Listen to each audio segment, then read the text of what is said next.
Kholwal te tana thenna in an han chem zo nulama lalzar ko pa inara rel an han thut khom lai chuan torna dang an soi kul na sa hlea ma se mauzol khan zum to hovin an hu dan an soi mangin mauzol hi khan nga ya lu mai lo hi chu arem donin an che chuang tlat lo mauzol khuate hi anin noi to na awang khan an fin khur hle to don ti an che chiang to ka ma se an ni aya khote jok an ni na awang hian phur ena chuan an en lu tu khan lo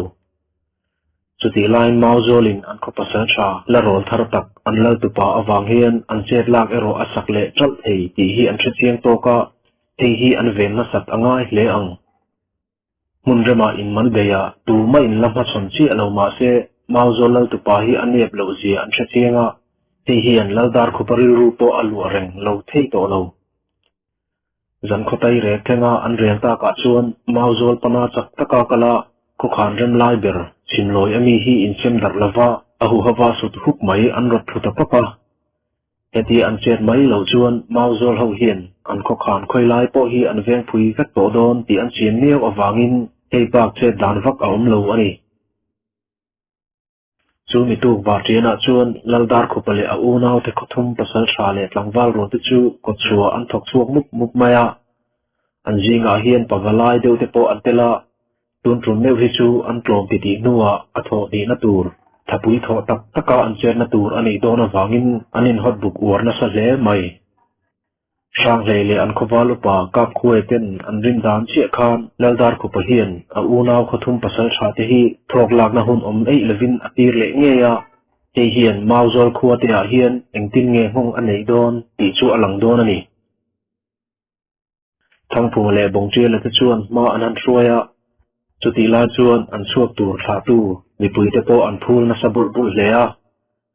kiltina nula te chuan an pasal tha te ram mu tur chu ar ke jiak le zu fang bel te nen an lo mo tur thu te an lo hrin sar boka tun trum an chuak tur meu hi chu an lo ting to nge yang ti po an rin dan nge tak ali klata e wang hian tlangwal rol ram mu tur te po an phul zual le ani khodai an han chu ve le chuan an jinga upaber lampui pasal tha kumbi tamto papakhat chuan khusung lama chilai ka pin hring a han hnola chuta china mel chuan tlangwal te po an por zual na saboka khusung atang point an aw khek roi thom te chu a hriat chin thei hlea chuta an pho te chu an fei khang chuan an han khong rile thuaya an chuti china phei chuan an hautu te pani thangphung le bongtia la te po an in ring tok ta hlea an khosa zia po azang ta viu mai kan ral no tur te khuwa mauzol hi che thar satna lai hun atam awangin tlak lam ruam phei chu lu lo sa mangai ti hi ria tur ani e kan nor masaka kan tran lak dan khan chet kan la don lova thuang khata athakau theiang berin kan nuai nga dona ei wang hian tu po in pen khat tol hlek po kan che chul theina ai ani ti ria tapui la ko tlat reng tur ani e ti in thangphunga chuan an ral nor tura an chet dan tur te chu an apui le talo lova mauzol ral veng te chuan ni an ven tlak zak nu chuan ral ho chu an ron nai thei rang to ani tian hriat chin to wangin in tha da lo turin an in fuina sa hlea heti lai hian sang hle le tlangwal som te to an khan theu khalna la jok chunglama an tum ngat reng hi ani to bera chuti lai chuan khachuan pol la in thingler sang fe a tran mun an rema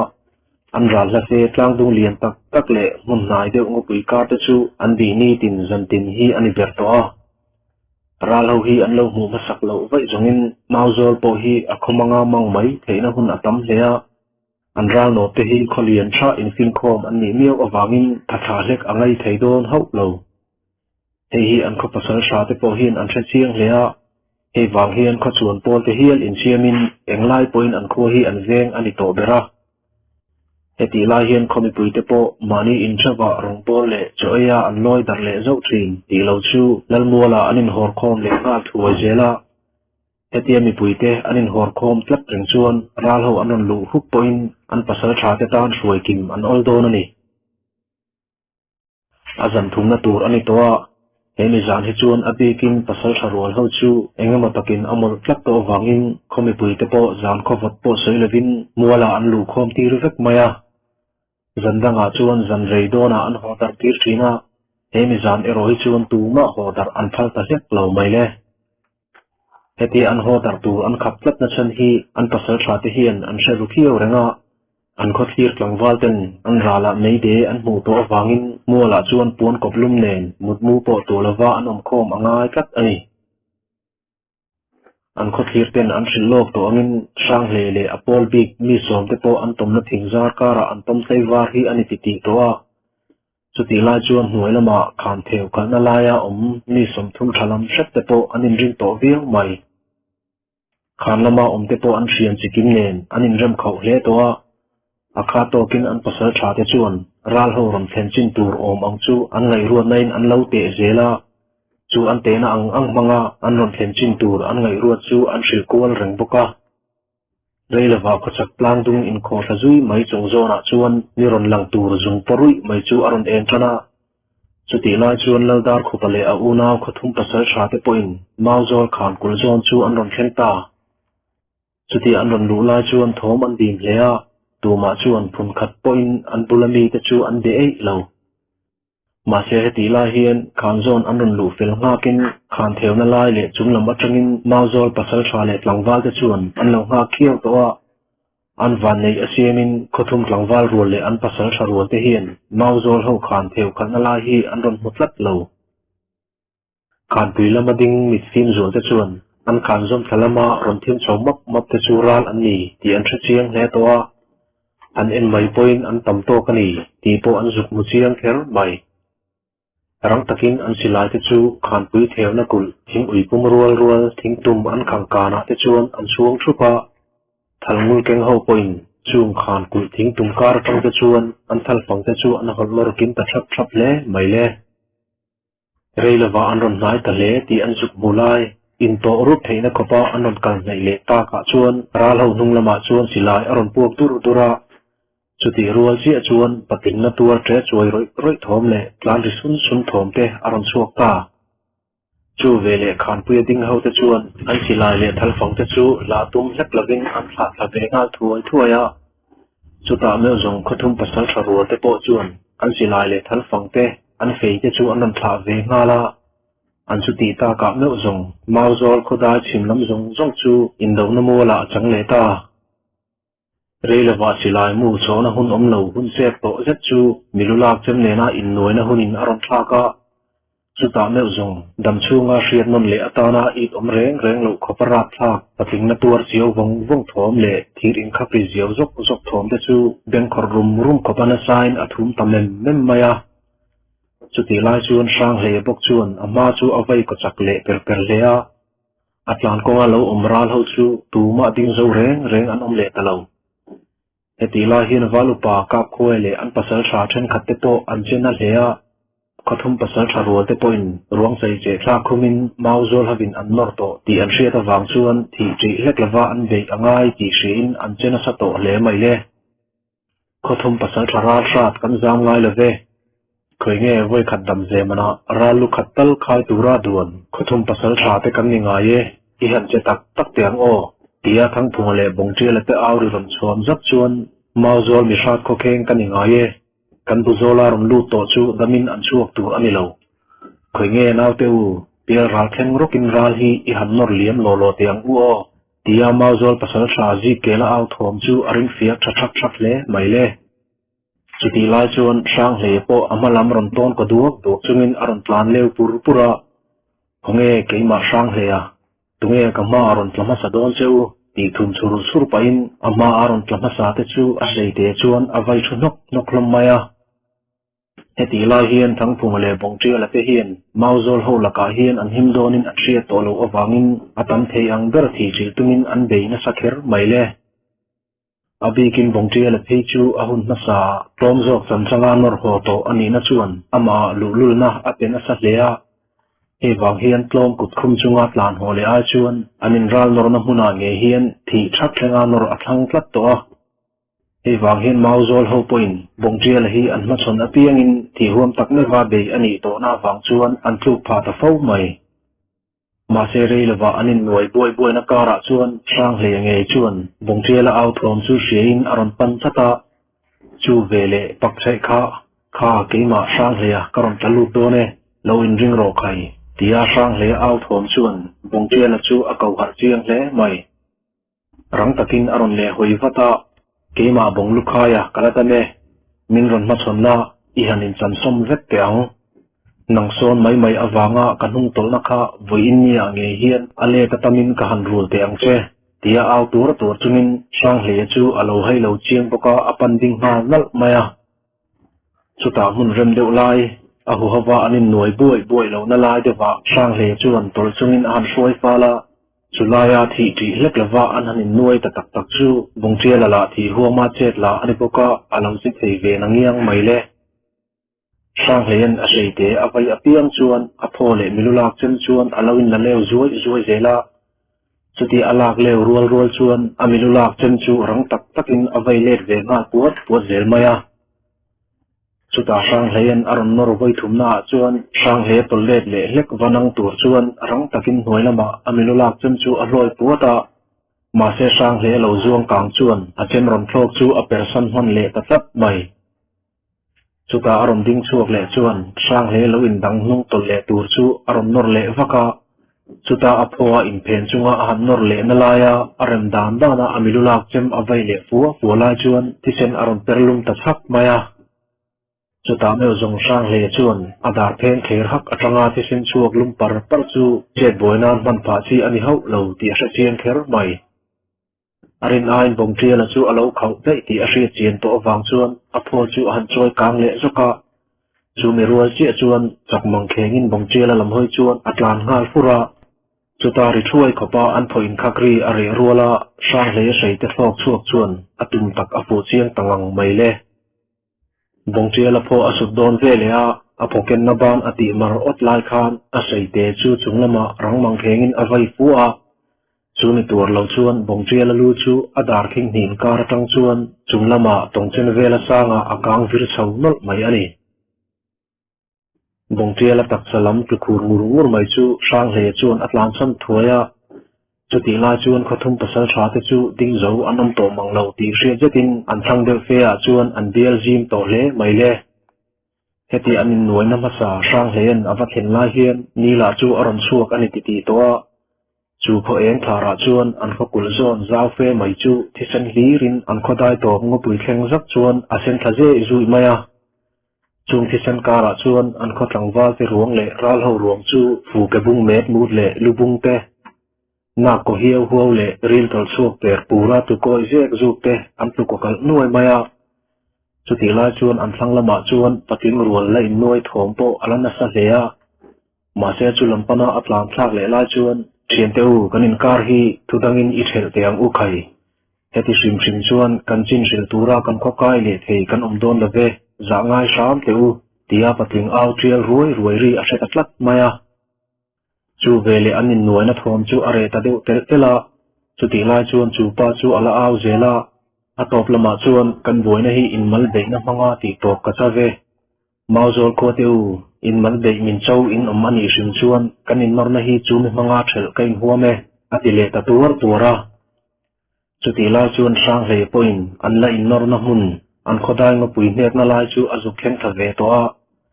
chuta an hoi zo deuh chuan a orol top topa aw lo ren chu wangtlang ngo pui hnuai korduk zat chunga a mu palian zat thang phung nge kha ani ti a chiang ta kher mai an hir zian deuh chuan khothum pasal tha te chu mi somni bor vel chau an loading to a an khotlang wal ho ero mi somnga thalam set an lo lo ma chuti lai chuan kholam en fia pol po an lo mang ti chu a thiau boka sang le chuan an walu pa kap khuai chu an mel zawa hemi sing hian an tran hun phet vek to ti top nan hian in mal thur a chau ani bera hi keima nge hian ka han sin tlapiang khai an ti sapa ma se walu pa kap khuai chuan in ral nor na kara mel malam du dan kan zom theila wang in mal beya in thel dai a chuan inor liam thak zok teang u kanau lo ti sapa chuan naw te u nor thuthiar ro u din chu ti le amilulak chem vilik chunga ral ho pana tlan chu arwal tangala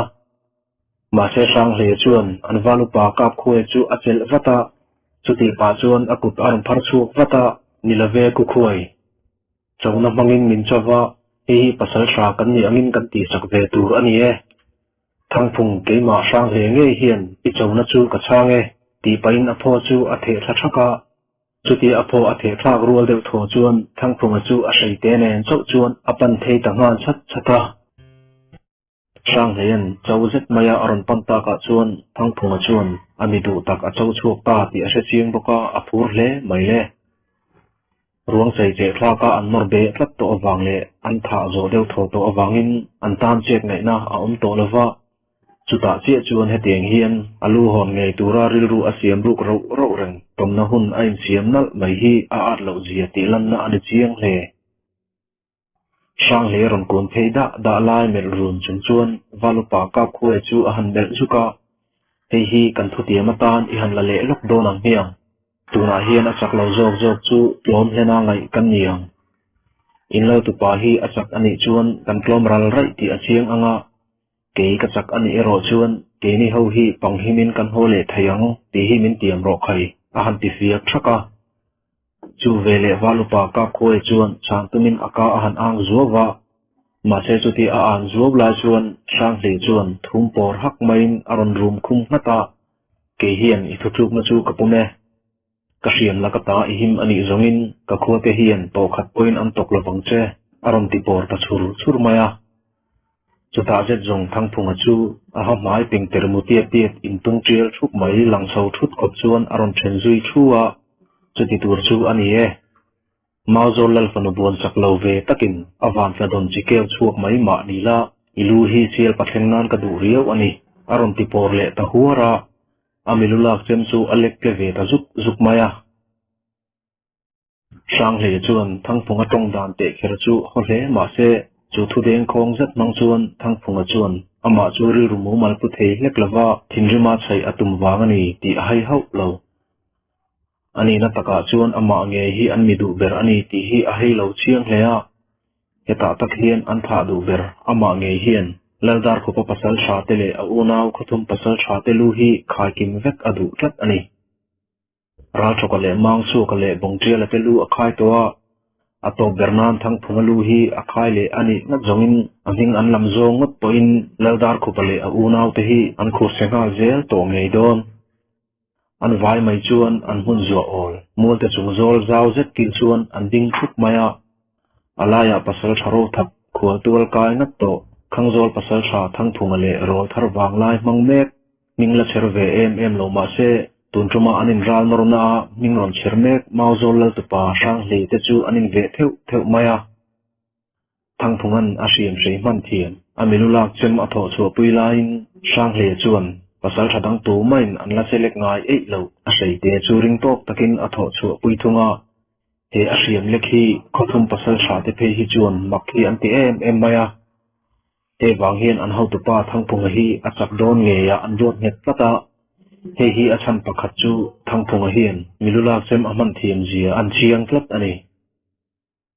sang le chuan thangphunga mi chu voi ni khat bak mel du hlek lo chuan amilulak chem hum na kuting lam ngot chu amel run maya chuti la chuan thangphunga ero chuan amit mel lam chu hriat tum zetin amit meng pong hlut khop chuan aron bel let ve khui maya chuta atum khat nan sang le che jaran zong hriat tum tak chuan aron zuan thuta chu mi rual chuan amilulak chem chu rang in han vai ngal zuai maya ma se sang le chu rang zetin alo tol zoka chuti pa chuan a chem ron vai lo kun san zau pa chuan a seite chu a ke zona aron loi kual puat man tlat mai heta chi hian thangphunga hi lo tol ve man lo chi sela zong sang le seite hian a ke re king hi a chok zok nge yang le thangphunga chuan sang le che ran zia chu aman chho zela avavai apiang chuan rang zetin alo bumin alo zuang son zung hi ani ber maya Mase an hanin nor tak china chuan agumbi tam to zok thangphunga thapui chu a fei zok don emman chu ti turin sang le chu atol zoka atang le zau thina mase heti atol lai rem changa la tuma thangphungan aron nor apiang hian sang le chuan a sei te mang chuan thangphunga milulak chem lulam chu alo la koi man ji maya chuta me zong thangphunga chuan adu angin anor thumai thaidon ta ho lo ti ain thathiam ta thuaya chu vele athapui zong mang chuan amilulak chem chu asir tona vai zoi chungin sang le chu anor zui ta bi maya chu ta jet zong an siam chei in khakri chu an chevel ngo pui khok rum khop chuan chatlak om hlek lovin ari zio ta zuai maya akar laka chuan patling in so sa au tir roi thomin apol na sa hle maya ma se chuti an hanin nor le fe po chuan a chan thajok om lovin an pang ala him pial ti thei ani bera chuti line he mi te pani in suana hian athizok an om thak ma chuan atop na siam thei ani to hau lo sang le chuan tol zel pa chuan thangphung milulak chem ron thlo puat rem chu adang mol renga chuti aron vai kar laka chuan ate che ngetlai adai sual petek hun chu azong ngat reng mai boka chuta anung maya an khotlang wal ding te an tre hak na khopa a han tol le lai chuan athato pa thangphung chem vai lai chu fing zet main a seite chuan dang du lovin alo kun san zawa chuta chia chuan lo khak tu om ta lo thut chu thangphung milulak chem vai tlang in hera sok mai chuan vai le nga tuma han siam rem le nga tu hun rei lo zet chu sang le chuan alo khak man tatlat mai le chuti ain herlet le lai tak chuan amai zona sang le se teron thok leo zuai chu athei anga alo eusan sam chung po chuan a phone tatlat lo anung lama apai deuh chuan nuwa a han din marle meu chuan adiang veilam chu a hapui zong lang chho vek khopin alo tret chho vek maya chu a hiam atanga thisen ron chik chu pot rang chuan a om zong chu a bol sen thanga zui maya ma se thangphung hian pasal thana hramang lo ang mai le ro thap ani tlat awangin he a hiam na zet hi a chet lak chuan ti fum nan amang du der lo sang le ron vir phele thutin a seite aron hloi chu le puat chu rang takin alo danga chuti alo in dan pa amilulak chem alo voi zui le pu la chuan tisen aperlum le ta chuai mai le ma se tun tum chu thangphunga tisen apernom ta dik lo ti tilang chen turin sang le om ding lam chu sai pir chen donin a kher ko hok maya chuta me zong mau zo tlangwal ho chuan lo tu pa itluk arem lo ti sha chiang mo ike che kha in tharo khai kam khodin hun chu nangma ain hate ti in an rol topin zuang chunin an lo a tur maya chuti la chuan an ho tu pa chet la fu zet chu khathum pasal tha te po chuan an ngoi pui mai bi khau lo khangjol pasal tharo thap phunglu khaya imin thapna khanau laka khan lam lul su khai tin an lo aw na samai boka ma se heti anin nor thi sak ve nu hian an thi sen chuak na sadu zet to awang hian an thapui azoi ru ve sak ti hi an che amon dana alang riau to mai le an tran lak lai zuya an thi sen luang tang pu ut mai chu an hiam atang chuan a chikin aron chik chuak pot renga sang le phei chu a liam chu a ko chung pop khen khopa athu ko wangin chung lama a thi sen atlana sa ti hairual anilo chuti line thangphung ala in akam sir tetwang chho vek atanga athisen ron chik chuk le hok thin chu in bolnan amang hi ani to bere ti turin apum deuh tho chuan asen zui to maya chuti chung chuan chet ero ala che thei em tho mai sang le chuan athapui zoi rutlat chu che chual pha theina ayani a chuan ti in thangphung ron kun nai le thum lai chu abo pheile popa chuti abo pheilaya thangphungan amilulak chem alo vai le rual chuan atum lo zetin atluta thuai mai le chu vele azang thal zonga atlulai aron tho le ma a zukbo beng man nge tum chuan thangphunga chuan a han bo ngal ropa chuti abo rual chuan amilulak chem chuan alu zona tak chuan alu chu sa phel sak vek tumin achi thlak ngal heng maya ma se sang le lo thleman chuan thangphunga milulak chem chu alo pum pe tatlaka chu vele thangphunga chuan ram thing thit ve tum chuan aron kun ngal choka ma se abokak chu mai inkara sang le taksa atlak ze tir to lai akhu pani in sang le sir ton akhu phuidon che tia chuan muman manglo khoparangin sang le seite chu angong zon sia chuan aron thlok leo ta zuai mai le thangphunga chu sang le chunga zuk thutung ut chung chuan alu ero chu nunglama a thet nok maya angong chum lek atanga thi sen rom chik chuak purpo chhawzongin a chik sang par hlea chuta sang hle chuan noilam atang chuan a oma akut dinglam chuan aron nam soka chuta tanga sang hle ke la del rul chunga azang thal zonga a er thlak nok lai te chuan thangphunga thi sual chu ala khur nut maya chu vele mauzol khatlang bal te chu aron aw ngal dura an ao thom chu an sangiang boka ko chung lam atang pon an chiang hle ang ti tur khoparing ani hi alani sang hle rom tho chuak chuan thang phunga hong la o der ber tu avun chu a sei te chun a han che chum muka chuta tanga thang phunga lukhai bu chunga arom ding chuak le che chu ala thin rim hle ti a mela chun alang chiang ngang mai thang phunga naw te ho chu an di nai thuak thuaka injinga hian tu nge min la chau in omem in lalpa dar khupa chuan mauzol kholam aron hoile dek ani vai chungin a in chunge ya amalu chu karon lapawang ti hi lo hril mai ho chuang cheu ati thum chur maya chuti la chuan valupa ka khoe chuan rang takin aron tam thei buta kanaw thang phunga nena in thu tiam kha i hen anga ye anjinga tu ma khan an chau to ho don lo che tin aron thel thei ta sama heti ni lo sela chuan sang hle hian an vai mai hian a that mang du mai don ti hi amit menga hian alang chiang tlat ani valupa ka khoi chuan khathum pasal thala dam ni somni thalam shat te chu a han en kol vele duna rang takin in kholama ho ngal nal ro tuna china chuan in lal u naw thum te chuan an ngam lo min ron nor ani ti hi an thato do ne kan kholam hoya in mit in ron len le dek ani vai zongin pipu ten lal thi sen no chuangai ani lave tia an lo sei chin hi mauzol pasal thate hian kan bo per to nga in lal te chu an thi sen kan le bo to don ani tia fiak thaka a khum hek nuwa khuthum pasal tharwal te chu lau khur zai chungin an plan pil ta do tora an thei anga ral ho ruang le an naw te ho ruang an han sen hoi zet jong planit lak dona an sen fil hin thei chau maya he anin norna hian ral ho nen an khotlang wa te nen thi zong chu mi za chuang an lo nitlat maya he hian lal pangur khama me po anghong nain a thei sham zongin in do na hi pum per sham zel anga he ni in alange nena chu changma ila heti kawa mun khata in tha na sa hi zong kalom dan adang ani bera kan chuti line kan khotlang wa te hi atuama chu velo sela chuan kalim avor top nge yang le ati thlot maya ruang an han seng hoi lai hian liam tok an khotlang wal pani lai an chile tabok nen an ral lu lam hun tur po lu sun chung kwa an tam em awangin atuk lam atan an da ta hial maya ma se an pasal thate choi moina hun ero he ni la hian lalngur khama hian man adu awangin ral lu la tam berle khothum pasal shakhau palite atha mang zek ba ka chumi palite mai ba ka ral lu som don la tu atu pa nge chu athi chen zong ma ni se no pui a hlan lo theilo heti la hian an lal tu pa hi tu mai in thik pha ka anda ho lo ti ero alang renga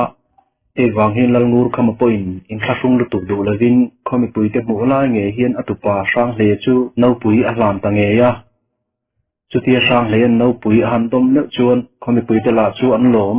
an lam le aw na sal tuk chuan to pin tai anei thei don lo emoti turin an phului maya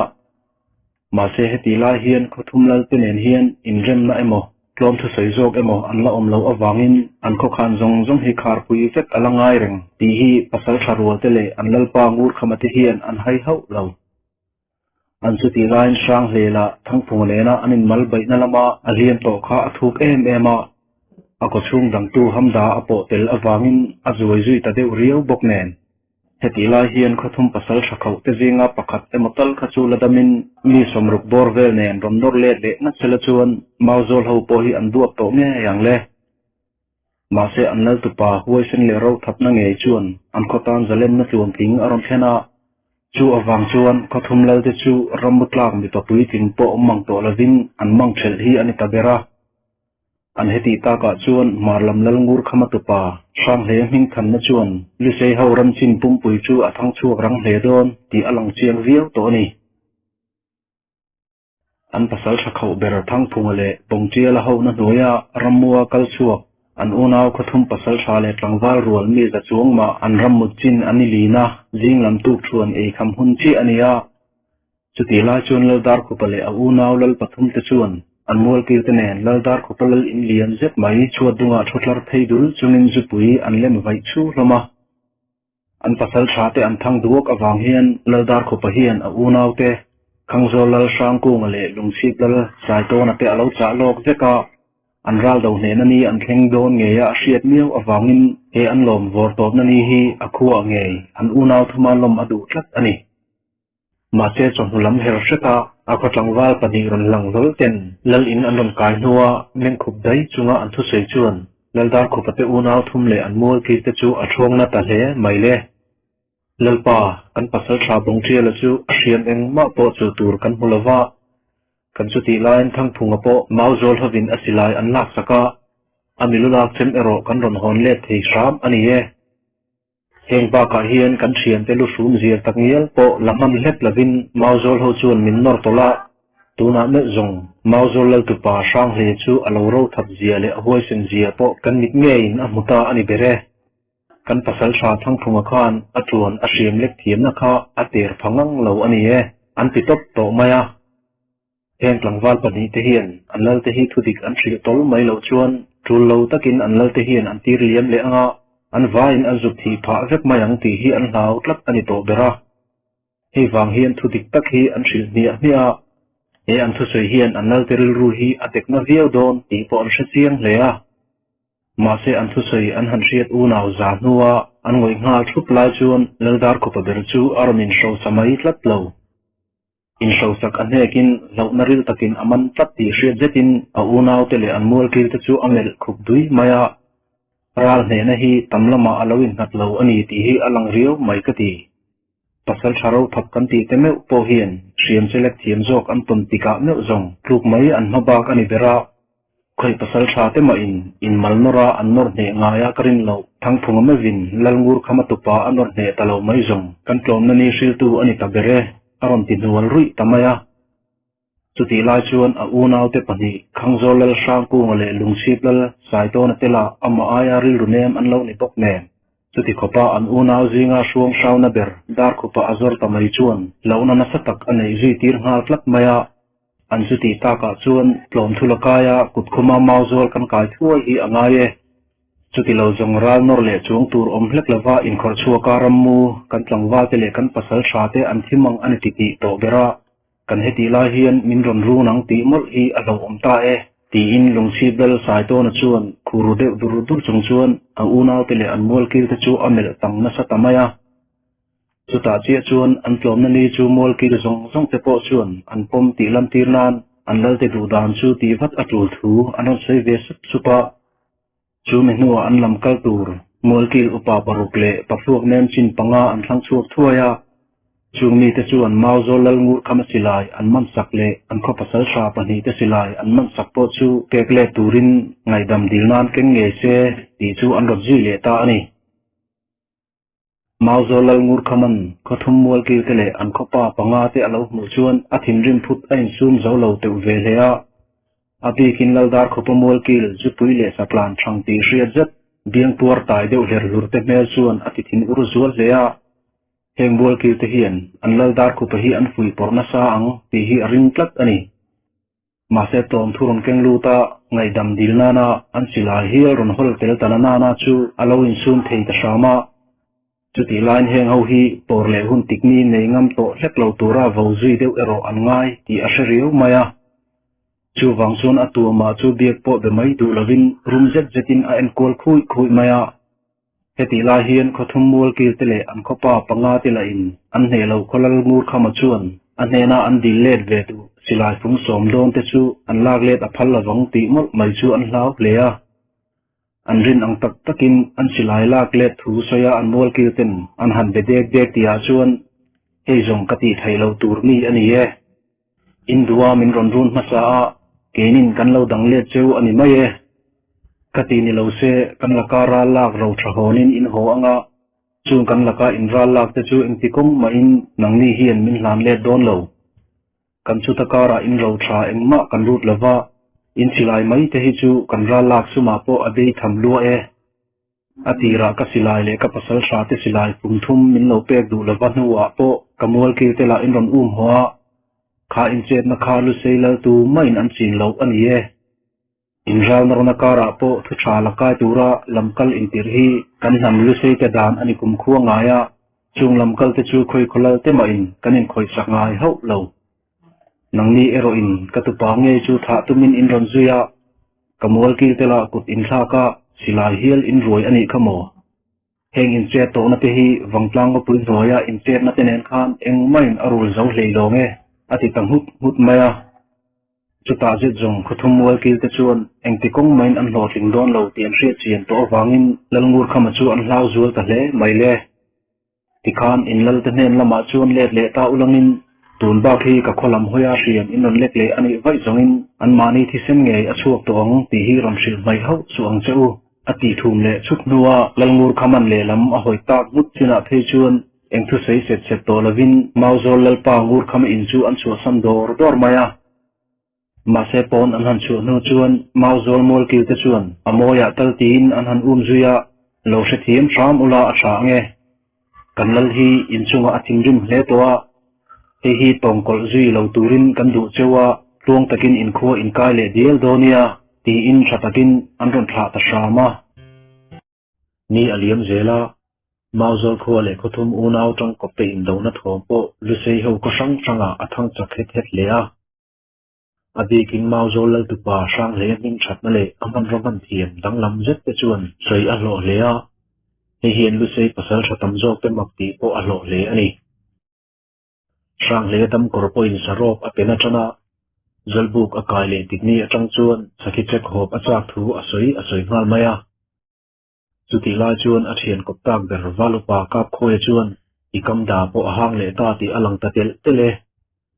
kan khotlak lam wang lui nar lama kuan bungbu toiram tlan sakhi chu an loi tlai tina khu kan zuk bi talok don ang niang ati tangota chuti ara tlan tha an valupa kap khoe na som ta ka chuan sang le chuan chulai nge chu zuklu chil achak thu asoi vele sara an chuti ta ka chuan atu tlai lama sakhi chan dan tur chu an rel dun zui ta a chu mi tu tlai lam chuan an tum angein sang le chuan anu abiak fel nuwa apu ne na chuan sarep char ngo thi zum a hana kim lave ku khoi nen kan khotlak lama sakhi tlang khu kan zuk en te ang ti in a han thil sapa apu lal mur khama chuan alo en le thuaya a khai ngoi te tai te izam alangoi ru riau sia kulai thenga zukwak tur chuan i zukwak chaw mai ang kati ni hi khatlek tal iom le chuan nga i o le tho o machin mo ti in rem ati manglo thu alo soi tlap maya ma se sang he chuan ina kaum hian kan nuam lo ta jok emani kati ti in sum luma tam chu na atam du thu asoi le ta sapa chuta mel chuan apu chuan kil khata api lo ngoi ran lai mel zok pa chuan kan tu pa me zong a le thiam lo ani ber hi mo an ki chupa lalnu po chuan pa ber thu sei chu a mu dan ani ve che thu alo sei ve sapa an tu pa chu adu na lama to chuan dan thei ani don chuang lo ti an chiang boka zuktim khur la o tai te